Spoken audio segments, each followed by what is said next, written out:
নবম পে স্কেলে বড় সুখবর, ৬০ থেকে ৭০% বেতন বৃদ্ধি। কালই আসছে সরকারি গ্যাজেট, যুক্ত হচ্ছে মহার্ঘ ভাতা। তো দর্শক, আজকে প্রকাশিত গুরুত্বপূর্ণ প্রতিবেদনটি সরকারি চাকরিজীবীরা শেষ পর্যন্ত দেখুন এবং শুরুতেই চ্যানেলটি সাবস্ক্রাইব করে কন্টিনিউ করুন পরবর্তীতে নবম পে স্কেলের সকল আপডেট সবার আগে পেতে।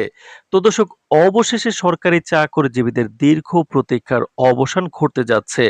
আলোচিত নবম জাতীয় পে স্কেল এখন বাস্তবে রূপ নিতে যাচ্ছে। অর্থ মন্ত্রণালয় ও প্রশাসনিক সূত্রে জানা গেছে, আগামীকালই প্রকাশিত হতে পারে নতুন বেতন কাঠামোর সরকারি গ্যাজেট। এতে সরকারি কর্মকর্তা কর্মচারীদের বেতন ৬০ থেকে ৭০% পর্যন্ত বাড়ানোর প্রস্তাব অনুমোদিত হয়েছে। পাশাপাশি যুক্ত হচ্ছে নতুন মহার্ঘ ভাতা, যা জীবনযাত্রার ব্যয় সামলাতে বাড়তি স্বস্তি দেবে চাকরিজীবীদের। সরকারি পে কমিশনের সর্বশেষ বৈঠকে এই বেতন বৃদ্ধি এবং ভাতা সংযোজনের প্রস্তাব পাশ হয়েছে। অর্থ উপদেষ্টা ও প্রধান উপদেষ্টা যৌথভাবে ফাইল অনুমোদন দিয়েছেন। সবকিছু ঠিকঠাক থাকলে বুধবার সকালেই নতুন গ্যাজেট প্রকাশ পাবে।